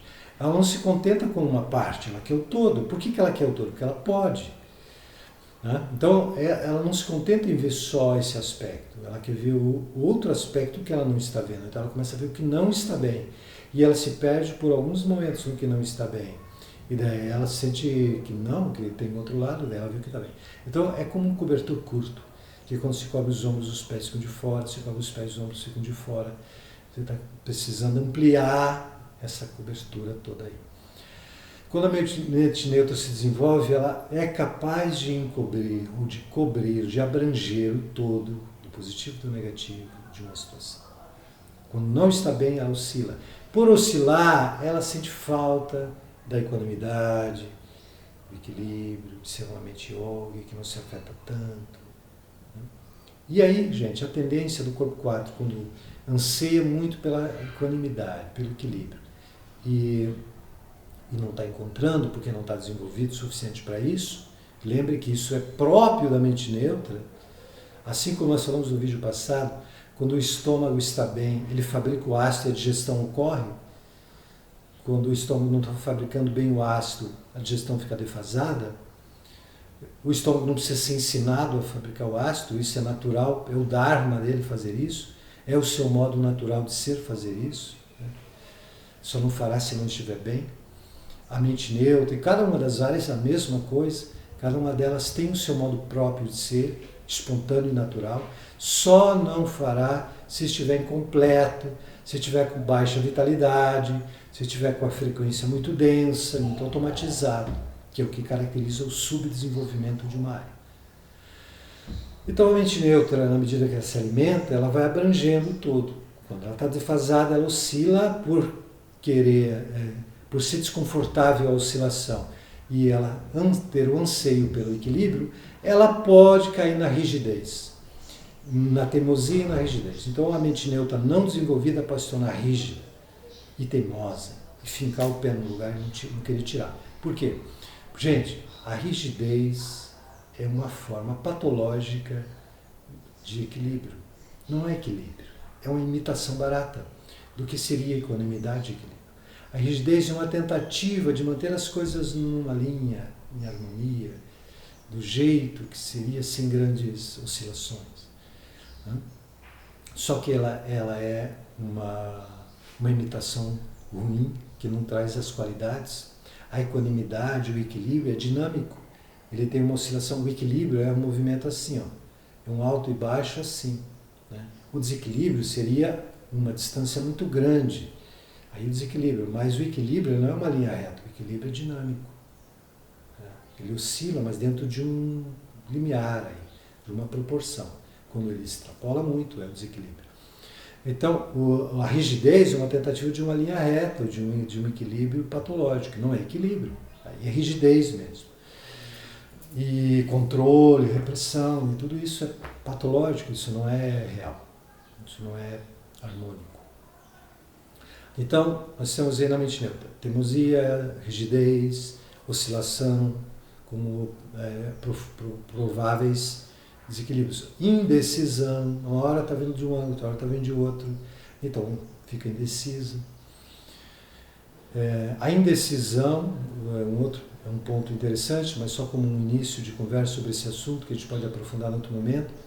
A indecisão é quando nada tem força suficiente de se impor como verdade. A indecisão só ocorre quando nada está se colocando com evidência e força de ocupação de espaço de verdade. Portanto, nada está sendo claro. Tudo que você escolher dentro da indecisão é fraco. Se fosse forte, ele teria se imperado na sua força. Né? Então, assim, toda indecisão implica uma fraqueza de força em relação àquilo que está se apresentando como possibilidade. São diferentes, mas têm algo em comum. Elas não têm força de domínio, de predomínio, de imperar. Então, se você escolhe uma, você pode logo em seguida se arrepender e achar que tinha escolhido a outra, porque aquela que você escolheu continua frágil, não tem força de se sustentar com evidência como verdade.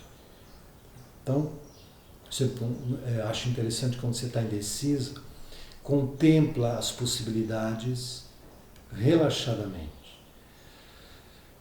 e vê se algo ocorre ali que move uma delas ou quem sabe outra, ganhando força, evidência e imperando como verdade.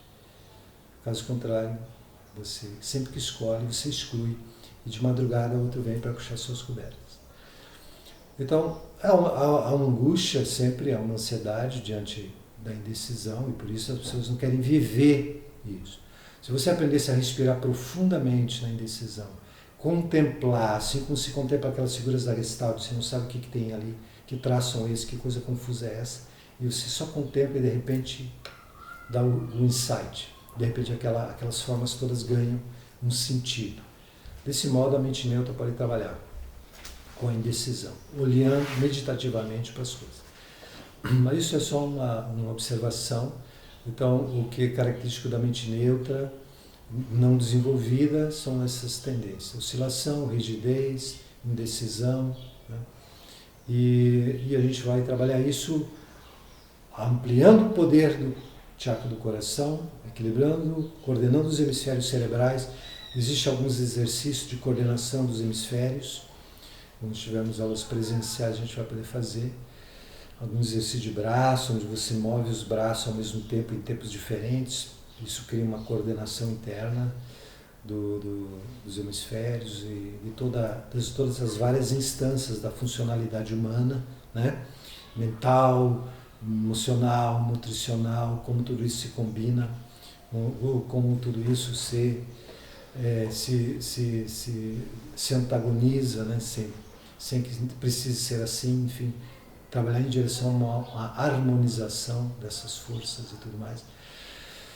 Então é possível, sim, existem crias, meditações e tudo mais, para trabalhar a mente neutra. Não, a mente neutra é uma mente yogi, uma mente meditativa, intuitiva, pragmática. Muito bem, para a gente dar o salto para o corpo 5, para o corpo físico, eu vou contar algo sobre o corpo 4, que também é uma característica, porque um traço do 4 é ver o todo, é agir de uma maneira que a sua ação seja harmônica para o todo. Então o corpo 4, quando ele está predominando numa pessoa, essa pessoa ela parece não ter interesse pessoal no que ela faz. Dá a impressão que essa pessoa age sem levar em conta o seu interesse pessoal, mas sim levando em conta o interesse do todo. É verdade que ela leva em conta o interesse do todo. A mente neutra se insere no todo, dialoga e abrange o todo.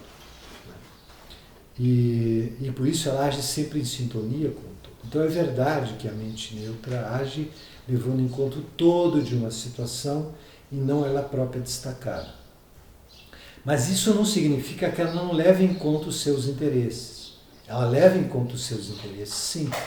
Só que os interesses que emergem da mente neutra são, ao mesmo tempo, interesses da mente neutra, pessoais, entre aspas, e são o interesse do todo. Há uma coincidência aí do interesse pessoal e do interesse do todo. Porque aí o pessoal da mente neutra é o todo. Né? E por isso ela age de uma maneira harmônica, amorosa, compreensiva, diplomática, e ao mesmo tempo ajuda a resolver diferenças, discrepâncias, consegue acolher o que as pessoas falam, né, para poder elaborar, compreender, ver os ângulos todos e então responder. É uma mente muito ponderada, lúcida, né, e ao mesmo tempo assertiva, mas levando em conta uma perspectiva muito ampla. Bom, no corpo 5 há um agravamento, digamos assim. Um agravamento que significa o quê? Significa que o corpo 5 ele dá a impressão de que a pessoa não só não está levando em conta os seus interesses pessoais, mas ao contrário, ela está contrariando os seus interesses pessoais e está agindo contra os seus interesses. Não é verdade também, mas dá essa impressão. Porque ela consegue ter força, poder muito grande de se doar para o todo de uma situação. Isto é uma capacidade de ser uma ação sagrada. Uma ação sagrada é uma ação de transbordamento de força. É uma ação muito abrangente também, mas que transborda de tal maneira que aquele que age se doa para que algo aconteça. Algo que tem a ver com os seus valores, com os seus interesses, com suas convicções. Né? Ele se doa para isso. Então, entre aspas, com muitas aspas, fazendo uma limpeza nessa palavra, isso é uma capacidade que você vai encontrar escrito, que é uma capacidade de sacrifício. Mas aí nós vamos tirar da palavra sacrifício todo tipo de conotação assim, de pseudo-virtude, de se doar pelos outros, sempre se sacrificando sem levar em conta os seus interesses. Não é isso. Você está levando em conta os seus interesses, sim.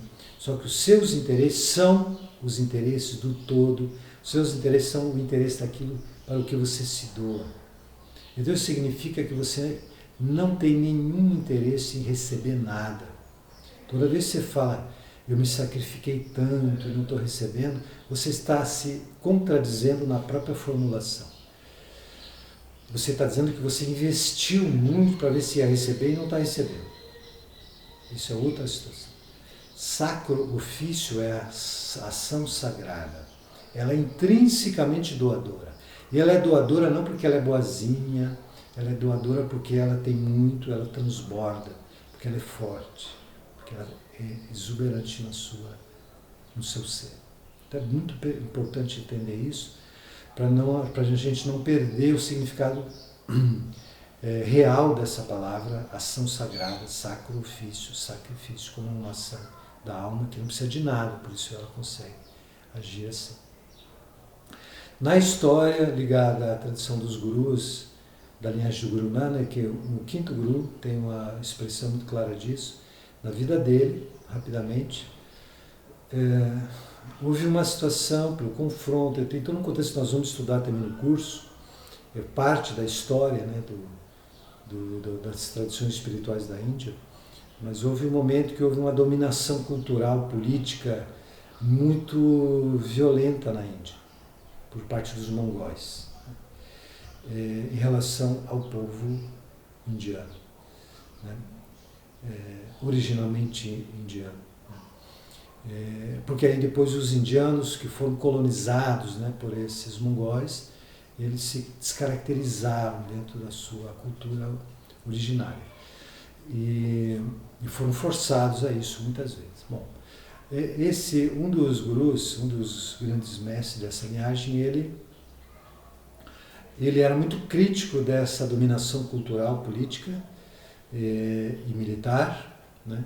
E ele teve encontros com alguns imperadores que fez com que ele recebesse muita admiração do imperador da época, de um dos imperadores que era da época que ele estava lá, Akbar, era um imperador, mesmo sendo alguém que está dentro de uma terra que foi invadida, tem todo um confronto constante, mas ele tinha uma escuta da cultura local, e tinha um espírito mais conciliador, e de escuta das religiões, dos pensamentos, das filosofias locais. Tinha um ecumenismo maior dentro da sua abordagem, enfim, ele tinha uma abertura que fez com que ele conhecesse o Guru Arjan, que é o quinto Guru, Guru Arjan.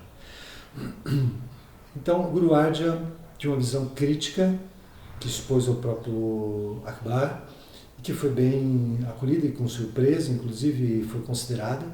Mas depois que houve troca de imperadores, o Guru Arjan ficou numa situação onde ele era identificado como um líder inconveniente, porque ele tinha crítico ao confisco da produção agrícola que era feita pelos imperadores, né, e uma série de outras repressões que haviam. A pessoa tinha que pagar uma multa muito alta, um passe muito alto, para poder viajar para os lugares sagrados. O hindu tinha muita restrição a se deslocar para os lugares sagrados. Enfim, eles tinham uma pressão, né, inicialmente psicológica, cultural e comportamental, para dificultar que o hindu continuasse sendo hindu. Eles queriam que eles se convertessem à religião deles. Bom, o Guru Arjan, então, ele foi preso em um certo momento pelo imperador seguinte, foi preso e foi levado, começou a ser torturado. O que eles queriam é que ele dissesse o contrário do que ele tinha dito até então, se colocasse a favor deles e se convertesse. Ele não se converteu e não tirou nenhuma palavra do que ele falou. E ele foi torturado de maneiras absurdas, né? Propuseram, inclusive, a ele um amigo dele, que era muito respeitado no contexto do imperador, que era um grande mestre sufi, lhe ofereceu para tentar ter um diálogo com o imperador para que ele fosse solto, e ele falou que isso não adiantaria nada se a posição deles não mudassem. Eles teriam que dar a liberdade das pessoas, serem o que elas são, e caso contrário não tinha sentido ele sair dali. Enfim, ele foi morto, deixou o corpo nessa situação. E o fato dele ter deixado o corpo nessa situação gerou um impacto tão grande naquele meio, né, que eles ficaram espantados com o poder desse mestre, porque ele manifestava uma serenidade no olhar, mesmo diante da tortura, e tudo que ele falava era muito impactante. Então isso fez com que houvesse um movimento muito forte de resistência a essa dominação religiosa, cultural, militar, etc, etc.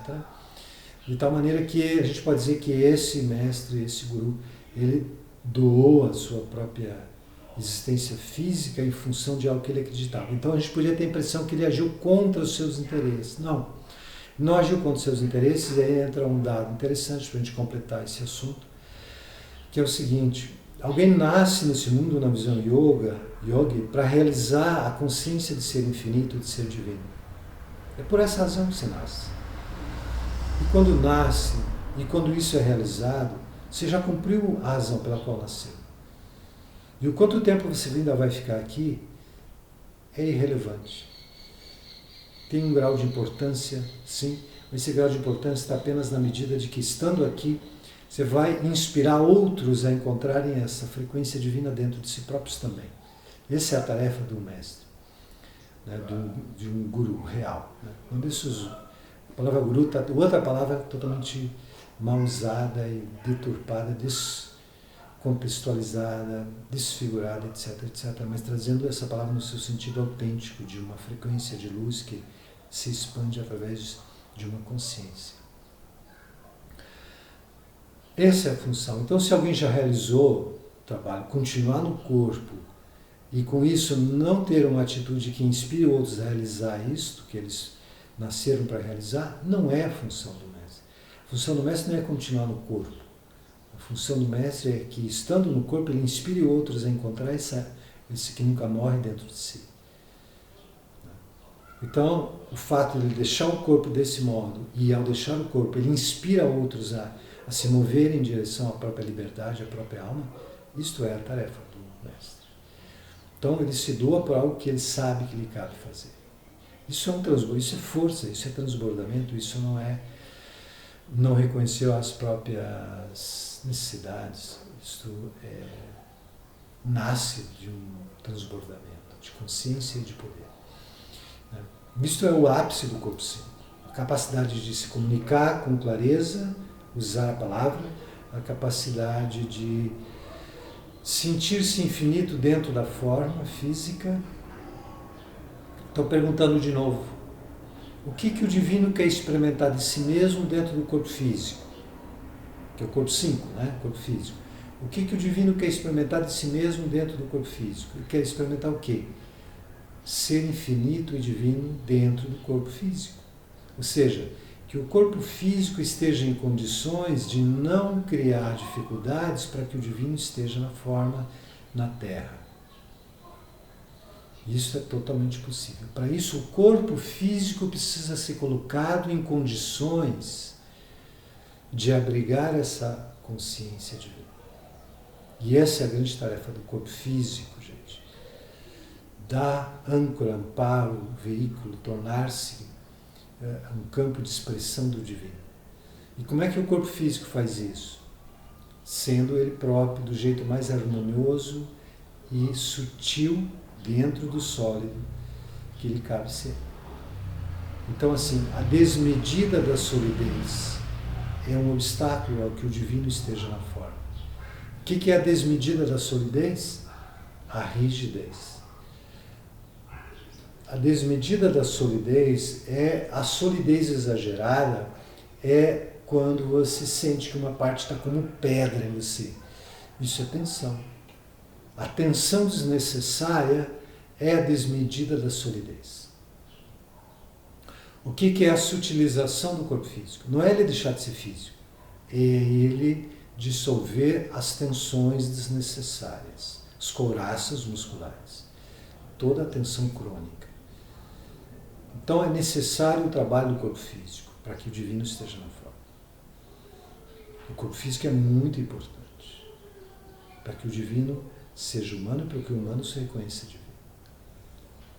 Não é irrelevante. É preciso sutilizar o corpo físico. Isso é trabalho com o sistema glandular, o máximo de potencialização de harmonia glandular. Trabalho com o sistema nervoso, revitalização, desbloqueio do sistema nervoso, dos órgãos internos, dos músculos com menos e menos tensão, da mobilidade articular para ter uma fluidez de movimentos expressivos, criativos. Tudo isso é parte do trabalho com o corpo físico. E entender o corpo físico como um campo da consciência, um campo visível da consciência, e não como uma forma densa que vai morrer, não é importante. Não, é um campo visível da consciência, né? Que pode ser, inclusive, decifrado, visto o que está sendo dito. Pela psicofisiognomia se poderia saber isso. Ele está expressando algo desse que está aí atrás, que está aí dentro, que está se mostrando visível através. Então, trabalho com o corpo de todas as formas. Gente, o que trabalha o corpo físico? Dançar, praticar esportes, massagem, movimento, yoga, trabalho.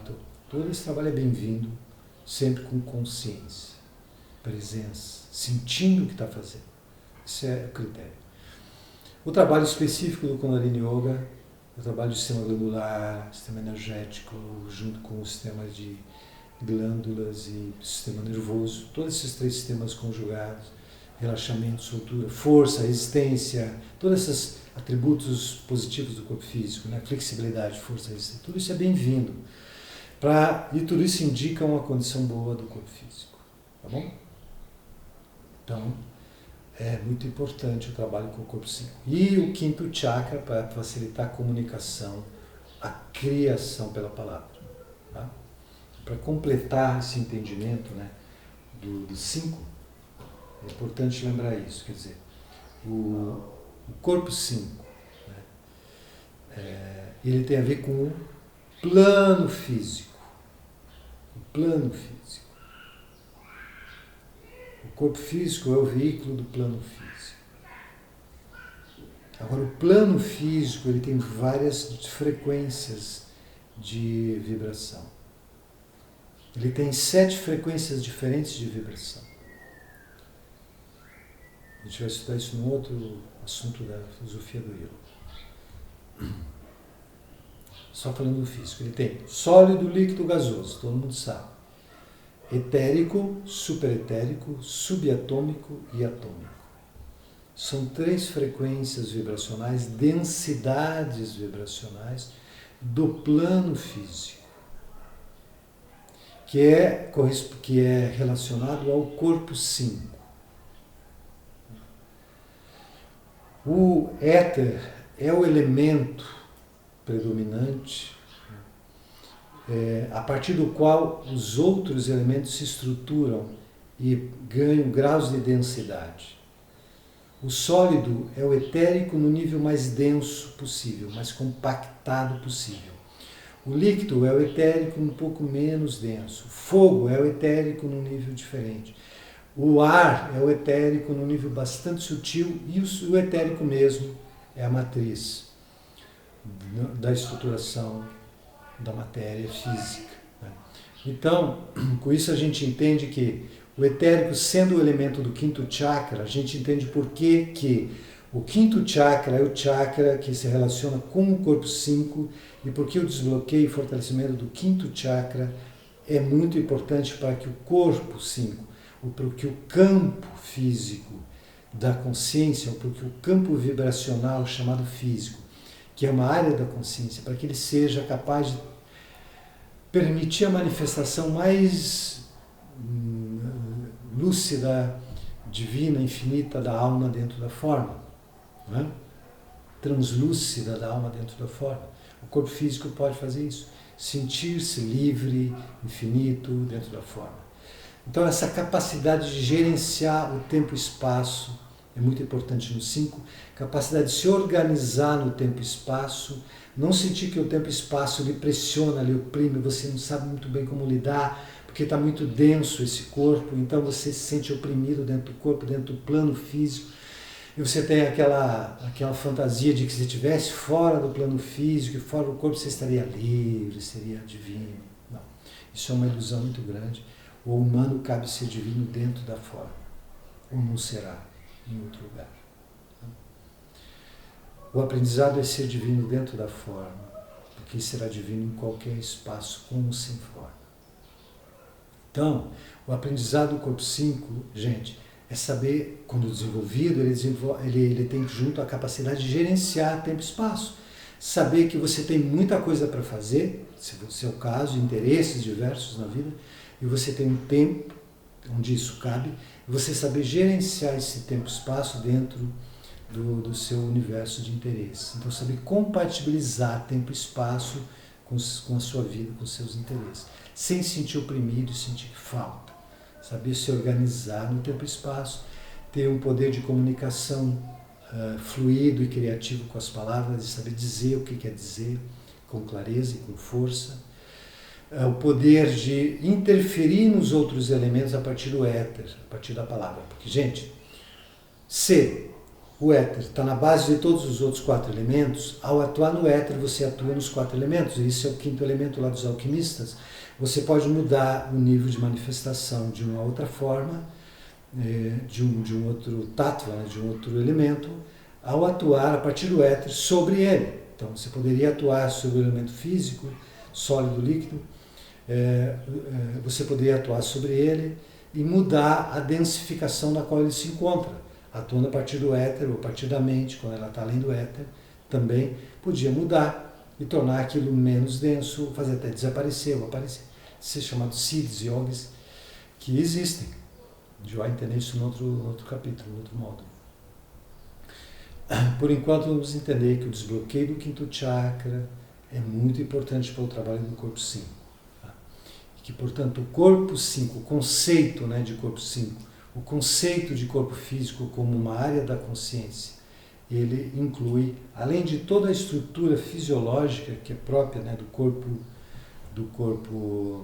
5, músculos, tendões, etc, relaxamento, importante tudo aí. Além de tudo, inclui também o chakra da garganta, comunicação, e com isso também a capacidade de ser autêntico, no sentido de criar a sua vida, poder criador da palavra, poder de criar, de se autorresponsabilizar pela sua vida, poder de, gente, ser responsável pelo que faz, sem transferir para ninguém essa responsabilidade. Se encontrar outros responsáveis para as suas escolhas ou pelas suas decisões, para a sua vida, para os seus interesses. Você se sentir responsável pelo que faz, ter autonomia de escolha, ser autêntico, dizer assim, ó, eu agi dessa forma, mas quando eu agi dessa forma, na verdade eu queria agir de outra. Mas eu agi assim porque a sociedade exige toda essa conversa de achar desculpas. Tá? Gente, o equilíbrio desse corpo implica o seguinte, você não encontra ninguém para responsabilizar. Foi você que achou mais conveniente isso, então seja responsável. Se você não teve força e autenticidade para agir de acordo com o que você sentia mais profundamente, isso também é sua responsabilidade. Se você consegue ter essa força para ser autêntico e responsável e agir e criar sua vida segundo esses anseios e intuições mais profundas, tanto melhor. Mas se isso não acontecer, você admite que é sua responsabilidade isso também. E você pode sempre mudar e sempre de novo refazer sua direção na vida e criar de novo, sempre de novo a cada passo a sua vida. Né? Tudo que ainda não aconteceu pode ser modificado, pode ser criado. Toda ação que você ainda não fez pode aparecer de um outro modo. Lhe cabe usar esse poder de criação. Que isso então diz respeito ao corpo sim. Então, o trabalho corporal tem muitas séries, a gente vai falar mais sobre isso na prática. Certo? Então assim, esse vídeo, né? Fomos até o 5, no próximo vamos continuar com os demais, são mais sutis, né?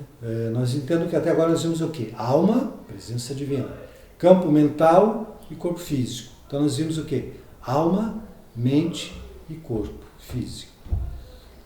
Dali para frente nós vamos começar a ver o campo energético em torno da cabeça, a auréola, que é uma emanação energética muito importante, a aura, que é todo o campo eletromagnético, o corpo prânico, que é o que faz com que a energia vital flua por todas as áreas, sutis e físicas. O corpo sutil, que é um grande receptor de informações à distância, que lhe dá uma grande inteligência extrasensorial, intuitiva. O corpo radiante, que lhe dá a capacidade de projetar a luminosidade da alma no mundo e criar um campo de proteção e ao mesmo tempo de projeção da sua própria luz, então como um carisma, uma radiância poderosa que emana de cada ser. E o 11, que é todos eles juntos, conectados com o sagrado, com o divino. Então aí nós completamos as 11 áreas. Nós vamos continuar a partir do 6 no próximo vídeo, vamos fluir a partir daí. Você pode já ler a respeito disso no material, ok? Satnam Vaheguru.